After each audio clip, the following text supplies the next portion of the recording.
Hello everyone, I welcome you back to the channel. So today we'll discuss a very important concept that if you are in second year MBBS, so there are basically three mistakes of the three big subjects that you need to avoid for your second prof final year examinations, right? Which would again be in I guess 3 months depending on the state. Some state would have a bit later. So now today let's discuss about this. So basically before we begin with the proper video, I want you all to connect with me on Instagram @shots for any of your queries, and you can also subscribe to this channel, like, comment and share before we begin with the video.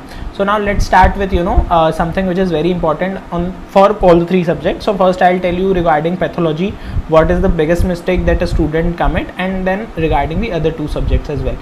So now in pathology there is the dilemma of this book saga, right? So now क्या होता है कि there are basically one side there is Robbins, the gold standard, and then there are others book, right? Harsh Mohan, Devesh Mishra, whatever book you might be reading, right?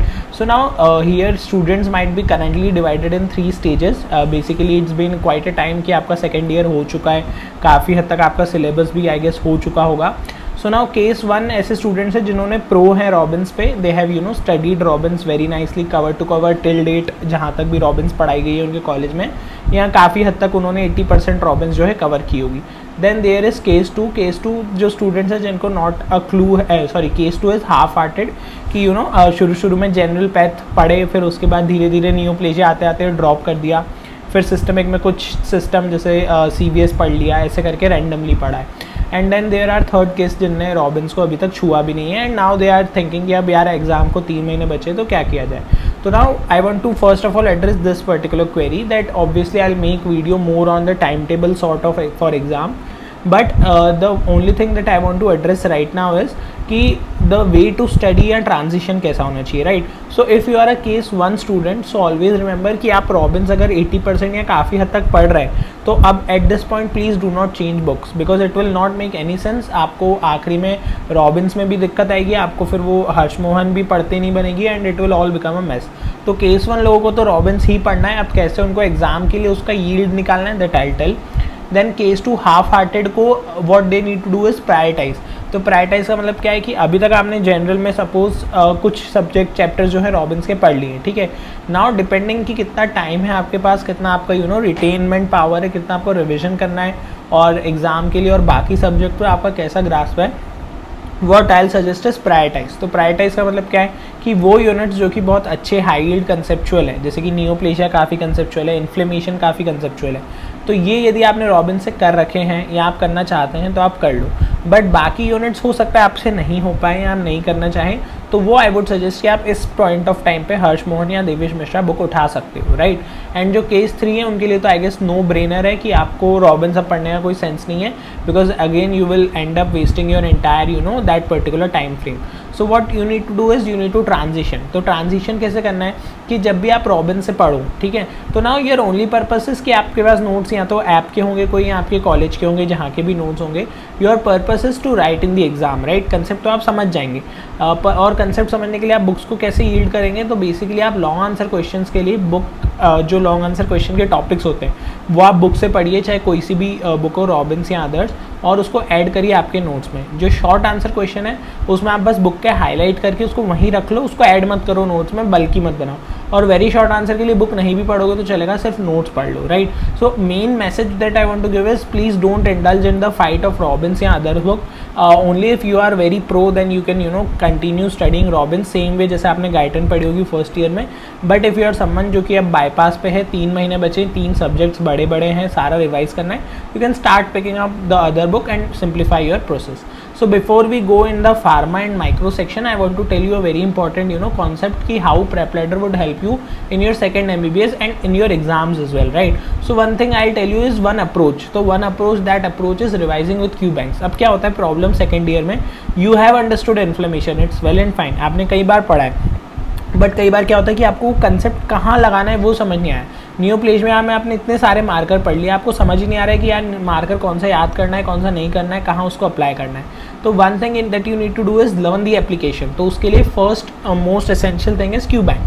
तो obviously you can't solve entire Q bank maybe in this 3 months या जो भी time है, but whenever you get time आपको लगता है कि यार ये चीज़ एप्लीकेशन समझ नहीं आ रही है. So suppose this is a question of ऑप्शनाइजेशन.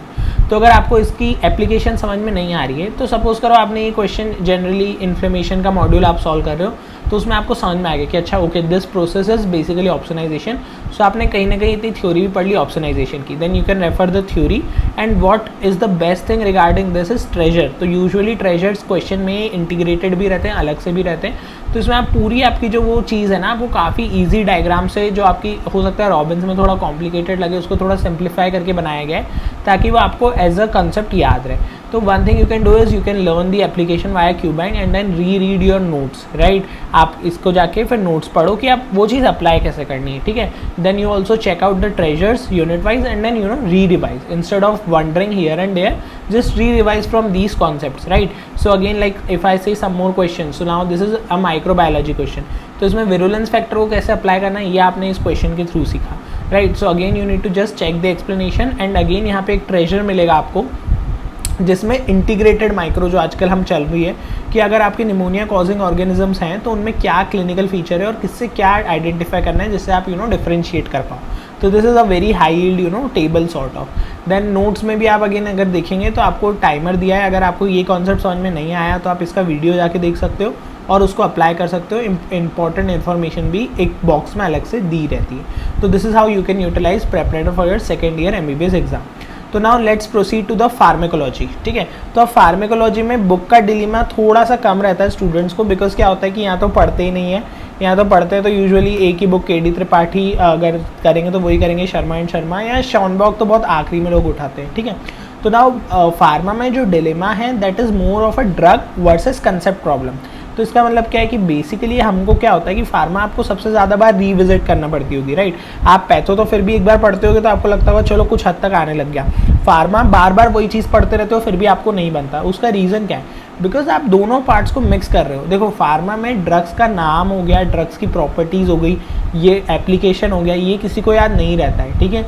आपको कंसेप्ट समझना है, ठीक है। तो क्या होता है कि कई बार आपको कंसेप्ट पता होता है कि यार GPCR ऐसा होता है ना, ये पर्टिकुलर ड्रग है, ये ऐसे एक्शन पे काम कर रहा है, तो आप बार बार ये चीज़ रिवाइज करते रहते हो जबकि ये आपको ऑलरेडी आती है। बट आपको उसको समझना है कि आपको जो ड्रग्स में क्लाउडिंग हो रही है, आपको नहीं याद है कि एसिटालोप्राम इधर था, ये फलाना ड्रग इधर था, ये प्रोड्रग था, ये प्रोड्रग नहीं था, वो चीज़ याद नहीं हो रही, तो आपको वो रिवाइज करने की ज़रूरत है, राइट। तो ये चीज़ इसमें आपको पहले समझना है कि आपको कॉन्सेप्ट जब भी आप पहली रीडिंग लगाइए या आप जो भी यूनिट्स के आप लगाओगे उसको अलग समझ के उसको अलग कर लो, ठीक है। उसको मत सोचो कि बार बार आके रिविजिट करना है।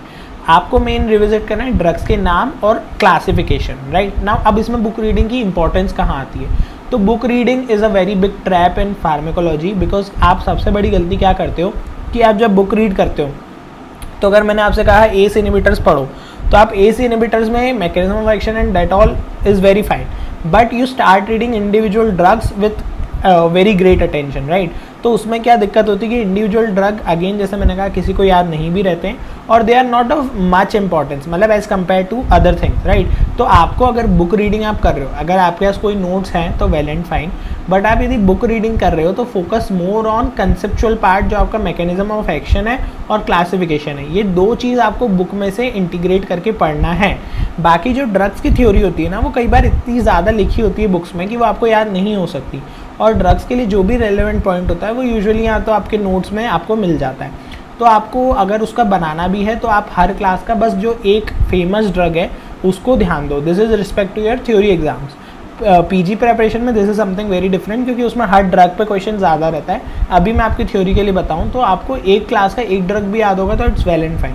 तो book reading is a trap. Again इसमें भी वही ट्रैप है कि अगर आपने till date KD Tripathi, Sharma and Sharma या कोई भी बुक आपकी इवन फॉरेन ऑथर्स की गुडमैन गिलमैन पढ़ी हो तो इट्स फाइन। अगर आपने टिल डेट पढ़ी है तो आप उसी को कवर टू कवर ख़त्म करके उसको पढ़ के ख़त्म करो। Focus more on MOA and classification.